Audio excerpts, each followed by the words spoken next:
Thank you, Your Honor. May it please the court, Eric Brignac for Appellant Louis Alston. The district court considered expressly and rejected the government's 4A 1.3 upward departure motion. That case was appealed, the decision became final, this court's mandate issued. At the resentencing, the district court expressly reopened that same issue, this time granting the government's motion. That was a violation of the mandate rule, and that resulted in an improper guideline. In addition, the district court applied, as the government concedes, the wrong statutory range. The district court applied a term of supervised release that was authorized by statute, but that was against the advice of the guidelines. And we also raised the Tapia issue, which leads us, I think, to what will really be the heart of this appeal, which is the assumed harmless error analysis most recently articulated by Salvion Matute and the Hargrove case. And the error in this case was harmful. And it was harmful because it was a compilation of multiple errors by the district court. District court violated the mandate rule, got the wrong guideline range. District court fundamentally, again, not her fault, this was pre-Dorsey, but fundamentally misunderstood the seriousness of the crime as articulated by Congress, thought this was a more serious crime than it turns out it actually was, and that Congress decided it was, imposed a term of supervised release for this class.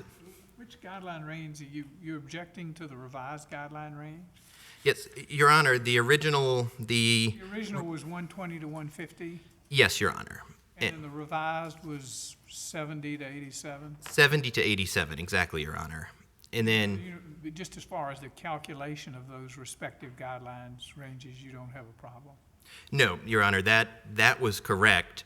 Our problem was, as we said, with the ultimate sentence, as it does need to be, but specifically... The problem is with the consideration of the upward departure motion again. That she expressly considered that upward departure motion. That is there anything in our appellate opinion that operated as a prohibition upon the district judge considering an upward departure motion on remand? No, Your Honor, there was not an express prohibition, but the law of the... Was there an implied prohibition?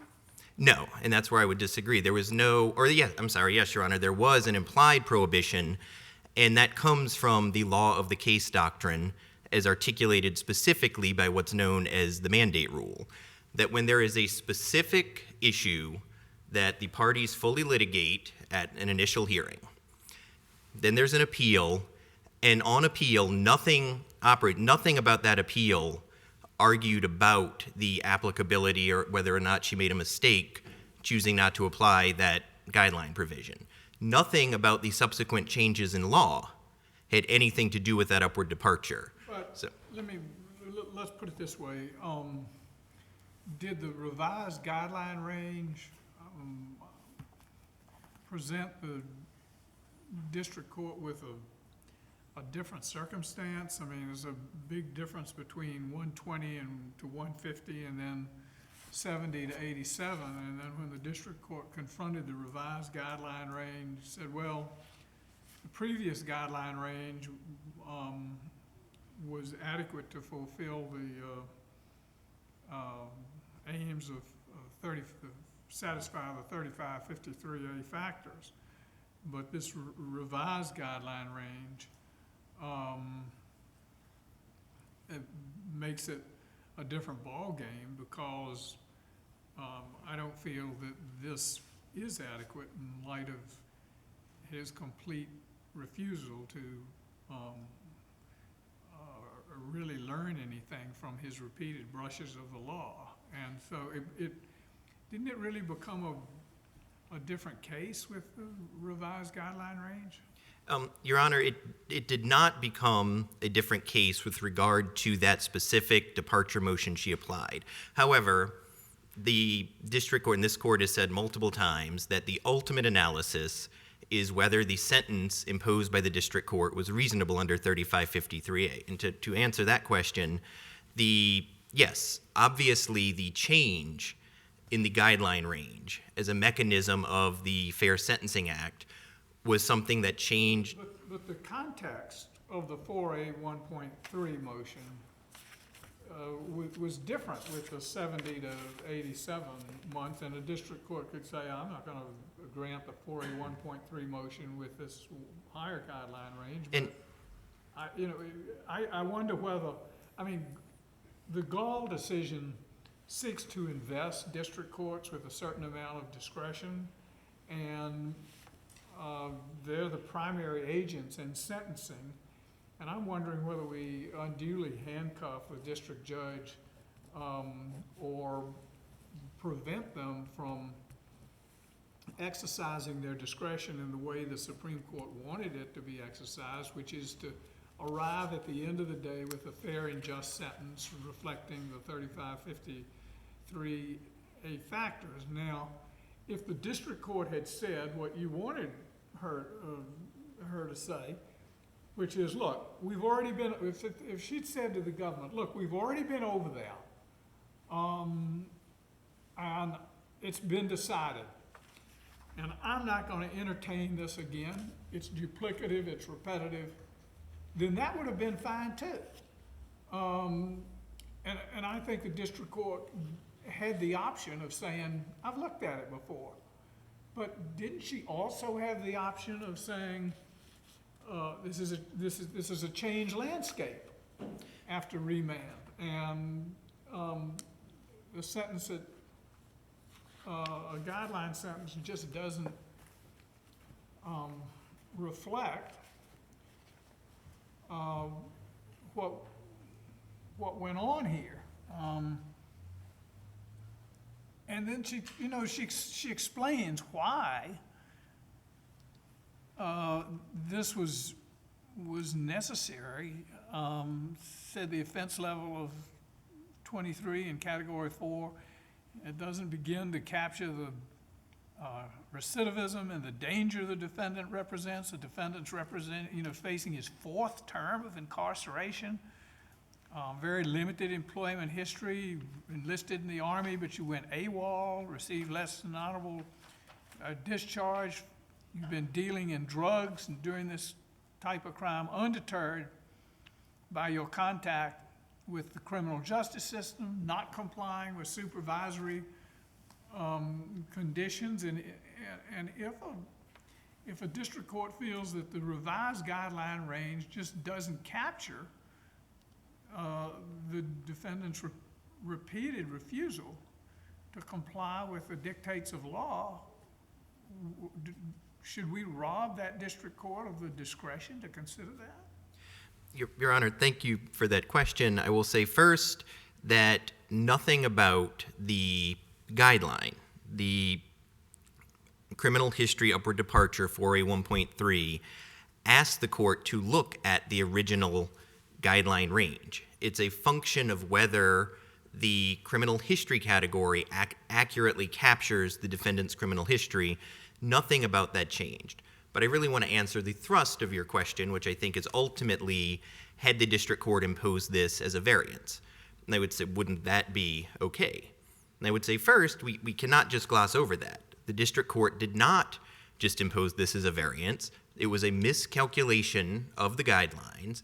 And Gall tells us that the court must properly calculate the guideline range. Miscalculation of the guideline. The miscalculation was the specific application of 4A 1.3. And we may disagree. You may feel that it was not a violation of the mandate. And if that's the case, then certainly our position is much weaker. You got a de novo resentencing, correct? I'm sorry, Your Honor? When the case came back, he got a de novo resentencing. I would not say it was a full de novo resentencing in that the only issue that this court addressed, in fact, this court specifically did not address the reasonableness of the sentence. It remanded. There's nothing in the mandate, I think we went over this earlier, there's nothing in the mandate that restricted the district court and what it could look at or restricted the parties and what they might present. You got a new PSR.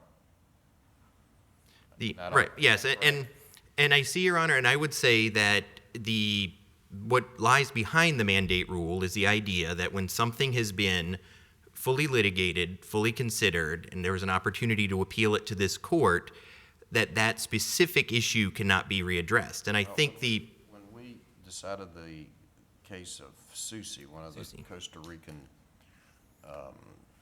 sweepstakes folks, which was based on Pepper, we said pretty clearly, when it comes back on a general remand, there's a de novo resentencing, the district court isn't encumbered at that point by what transpired before, unless we've given some specific direction in the mandate rule. And that seems to come directly from the Supreme Court's decision in Pepper. Right, and I would say that, Your Honor, one of the things, and I'm certainly aware of that, and the distinction is that in Pepper there were actual changed facts. And in this case, none of the underlying facts, by definition, his history did not change. But Well, what happened, though, the guideline range got corrected from the first sentence. So when it came back, he had a different guideline range, did he not? yes, Your Honor. Well, so based on that different guideline range, was the court not prohibited to determine, as it did, working through the guidelines, that an appropriate upward departure would be warranted? Well, I would say not, Your Honor, on the grounds of criminal history. But obviously I can see the panel, has skepticism that the mandate rule may apply here, or that even if it did, that the remand would not allow for this reconsideration. So I think we've made that argument. If I may turn, yes. What you're saying is, it has a basis in the fact that the district court was entitled to say, we've been over it before, and I don't see any reason to go over it again. But the way I see it is that when this was returned without a prohibition, and when you had a revised guideline range, the district court had discretion to do what it did, even if it wasn't obligated to do what it did. The landscape had shifted a bit, and anyway, I guess that's what I'm saying here. I think there's an overall danger of losing the forest for the trees here, and the forest is that you want a sentence at the end of the day that the sentencing judge feels really serves the basic aims of 3553A, and if we start imposing, if we overread the mandate rule and start imposing mechanical and rigid restrictions, then we get to the point where we're undercutting the flexibility and individualized quality of sentencing. Do you see the danger of that? I do see the danger. I would only say, Your Honor, that I think the danger of allowing parties multiple bites at the apple, as articulated by the policies the mandate rule is meant to enforce, is a competing danger. But in my remaining 3 minutes, understanding our discussion of the mandate rule, if we may turn to the forest, there were 2 other significant errors that I submit. And one was that the district court, and the government concedes, got the statutory range wrong. And the government attempts to say, well, under 3553A, this didn't matter. She understood who this guy was. She understood that he had these problems with drugs. And I think you articulated some of her reasons, Judge Wilkinson. But 3553A also asked the court, and we have to assume the court was very aware of this, to consider the seriousness of the offense. And the single biggest guidepost that Congress gives us to understand the seriousness of an offense is the range of punishment authorized for that offense. And it is improper to simply ignore. Here you're just talking about the supervised release. Well, here, actually, no, Your Honor, the supervised release is certainly an issue, but I'm talking about the statutory range, that the actual statutory range he should have had at his remand was 0 to 20 years. the district court believed that this was a crime that Congress wanted to punish 5 to 40 years. And the government, again, on this appeal concedes, post-Dorsey, that the proper statutory range was 0 to 20. The district court, this was pre-Dorsey, so The district court sentence under whatever statute was cited would still be within the statutory. yes, so that's, I think, Your Honor, if her sentence were outside of the statutory range, then this would be an easy It would be an easy case. case. We wouldn't be up here today. I think it would have been. 20 months is well within the range. And one of the Yes. things, you said, well, the district court was influenced by the range of Congress. One of the things you have to ask is, what would be the point, though, in remanding? The district court has said to us as explicitly as we know how, I think this is the sentence that we ought to give. And that this is the sentence that they deserved. And, you know, I wonder whether the remand would just be a hoop jump. And Your Honor, I would say it would not just be a hoop jump, because one of the things the district court was obligated to consider, and therefore did consider, when she said this is the sentence that takes the factors into account, was the seriousness of the offense and the punishment range provided by Congress. So some of the factors, and the government rightly notes she did not discuss that in depth, but we of course assume, and I think it's true, that the district court was well aware of the seriousness of the offense as articulated by Congress through the statutory range. So it would not, Your Honor, be a pointless remand. Certainly the facts about the defendant have not changed, but her fundamental understanding of the seriousness of the crime would have changed. And I see my light is on, so if there are no more questions. Let me ask my colleagues if they have. No. We have no further questions. Thank you. We thank you. Mr. Rogers?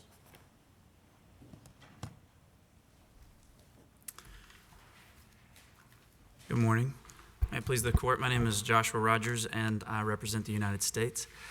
I'll address these issues briefly, in particular the mandate rule, because the court, through its questioning, has addressed it pretty. Yeah, there are some things you want to touch on that we didn't cover. We may have missed a point that you wanted to make. I think that the court pretty thoroughly touched on all the issues that are applicable, and in particular, the fact that What do you say about the statutory section? with regard to the statutory section, defendant has two different arguments. One is that the FSA, there was an error under the FSA with regard to supervised release, and one with regard to the term of imprisonment. With regard to the argument regarding error under supervised release, defendant first argued in his opening brief that the district court erred because it was bound by statutory maximum of 3 years. In our response, we noted that, in fact, in Pratt, this court said that 3 years is the minimum. So in defendant's reply, he abandoned his first argument and used a new one in which he argued that the district court violated its obligation to consider the sentencing guidelines and didn't explain why it varied from the advisory guidelines for supervised release. That argument is waived for two reasons. First of all, failure to raise an argument in the opening brief constitutes a waiver.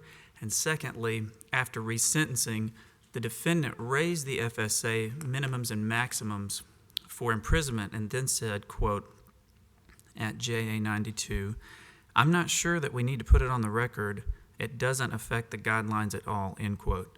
That's the only mention of the FSA that was there. And therefore, on two different bases, this argument is waived. And I would also note that courts aren't required to do some separate explanation for this term of imprisonment and then the term of supervised release. The court explained in detail why an upward departure or variance was appropriate, and then just later sentenced defendant to 5 years supervised release.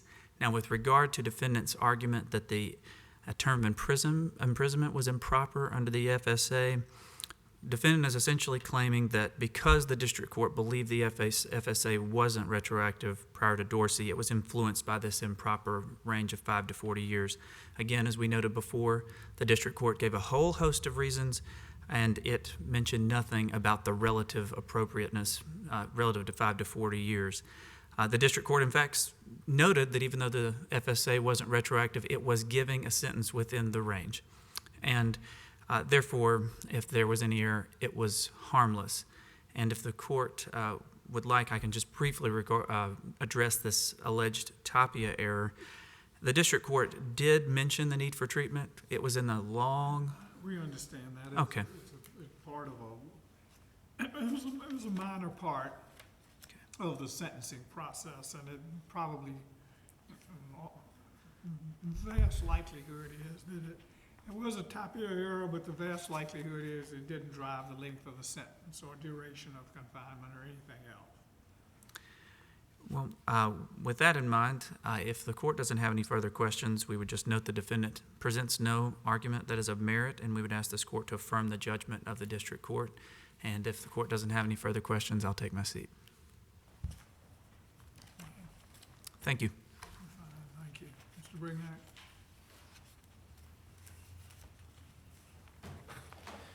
Thank you, Your Honor. Just a couple points we raised, and it turned out to be a mistake of law, and I apologize to the court for having represented that in the opening brief. We raised the issue of supervised release. We were wrong about that. We conceded that. But again, the idea of the guideline error was not waived. We presented the issue of the improper sentence of supervised release. So, again... Are you agreeing that there is waiver as far as the supervised release is concerned? No, I'm not agreeing that there's waiver. I believe that by challenging the supervised release in our opening brief, albeit again regretfully through a mistake of law, we did present the issue in our opening brief to preserve it. The idea that that was a mistaken sentence imposed by the district court. And You weren't counsel below, were you? no, sir.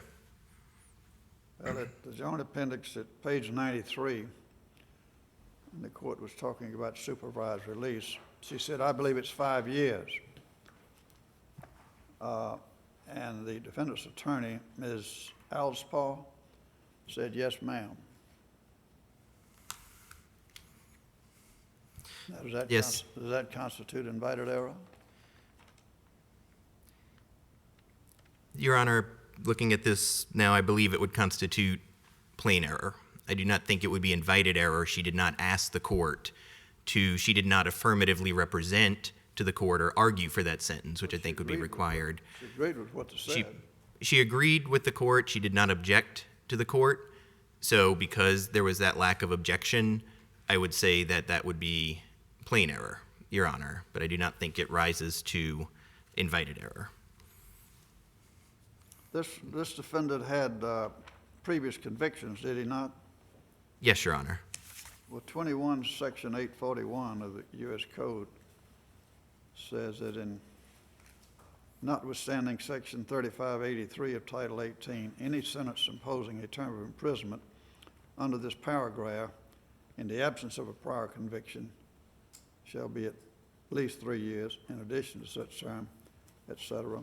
If there was such a prior conviction, impose a term of supervised release of at least 6 years in addition to such term of imprisonment.